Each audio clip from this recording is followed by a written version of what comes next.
the Nazi policies about the Holocaust. I thought it was my duty to inform our people that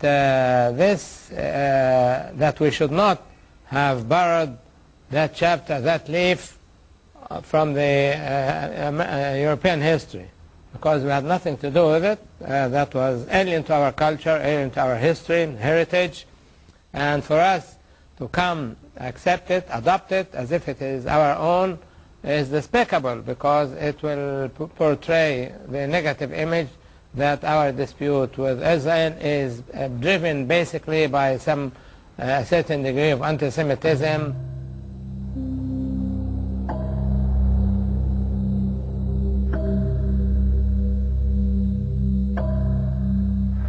Thinking about it, it seems to me that the Egyptian government is now making a very big effort to sort of row back from the substantial amount of anti-Semitism contained within the Egyptian press. When somebody as authoritative and as central as Osama al-Baz writes significant articles and gives significant interviews, worrying about what's happening and suggesting that actually people be more rational, discuss these things in a more proper and thoughtful way, I think it's a recognition, I think it must be a recognition actually, of the harm that's done to the Egyptian and the Arab cause in the West by its association with such overt anti-Semitism. But Arab governments have turned one face towards us and another to the Arab street, where opinion fed with articles and cartoons is less sophisticated. Much less sophisticated.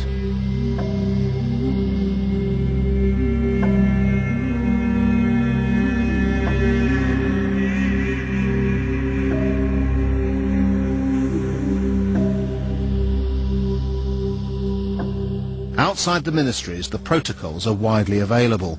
Holocaust denial is common, and even the blood libel lives on. Now there's a new film planned to succeed Horseman Without a Horse. It's linked to the story in this book, The Martyrs of Zion, by, as it happens, the Syrian Defence Minister Mustafa Tlass. The book is a repetition of the notorious Damascus blood libel of 1840. In that year, Jews, including a David Harari, were charged with murdering a kindly Christian priest, Father Toma, and mixing his blood with the Passover biscuits or matzahs.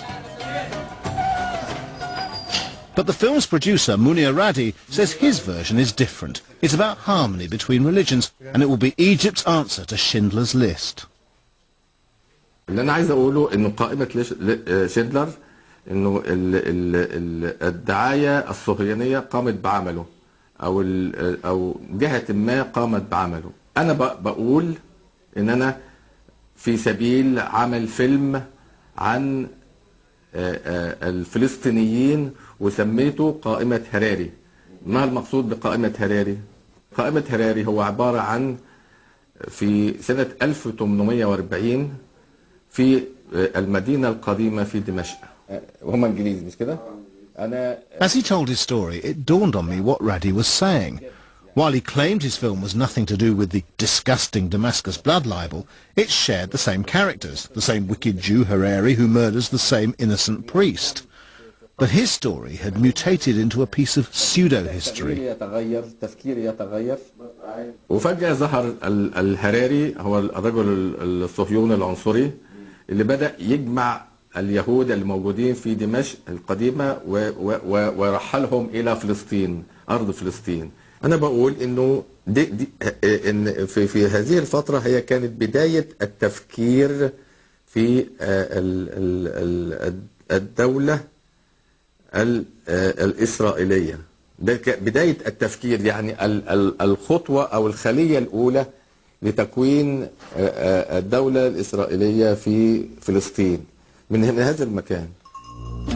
Radi's story is the blood libel, but he's exchanged the Jews who kill for blood with the Zionists who kill for Palestine. Actually, there were no Zionists in 1840. Even so, I question whether this is the same kind of murderous racism that fueled European anti-Semitism. In the Middle East, I found a confused hatred for Jews that was usually linked to the battle over Palestine. And in Tel Aviv, I found an echo to my questions. At the university, Esther Webman showed me some of their Nazi memorabilia. Some of the same anti-Semitic imagery is now evident in the Arab world. But does it mean the same? When I put this to Esther, I get a surprising answer. I constantly debate with myself whether this Islamic or Arab anti-Semitism is really racist or is driven by racism.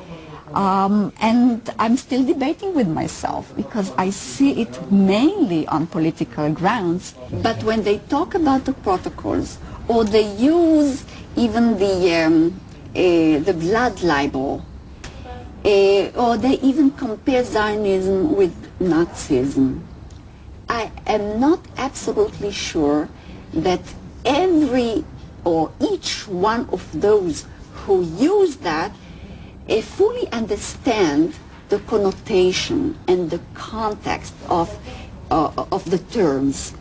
And that's why I have my own debate, and I'm trying all the time to assess whether it is anti-Semitic in the way anti-Semitism is known in the West, or it is a different kind of anti-Semitism. Esther's is an honest ambivalence, and it suggests both hope and fear.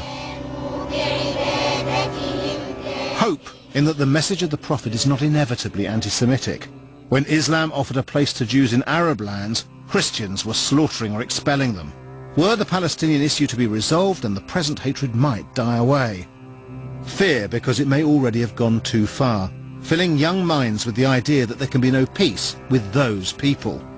Anti-Semitism alienates young, secular Israelis and drives young Muslims to this: a suicide bomb in a beach cafe that leaves a French waitress and a Muslim boy from Hounslow dead. بسملة عندك كم سنة؟ 3 سنين ونص. أنت مسلمة؟ These are the words of Basmala, aged 3.5. تعرفي اليهود؟ بتحبيهم؟ لا ما بتحبيهمش ليه؟ كده. عشان هم إيه؟ سأجعل من جسدي قنبلة أفجر بها أجساد الصهاينة من أبناء القردة والخنازير. And these are the words of Hamas suicide bomber Mahmoud Mamash, aged 21. Terrible words from a terrible old hatred.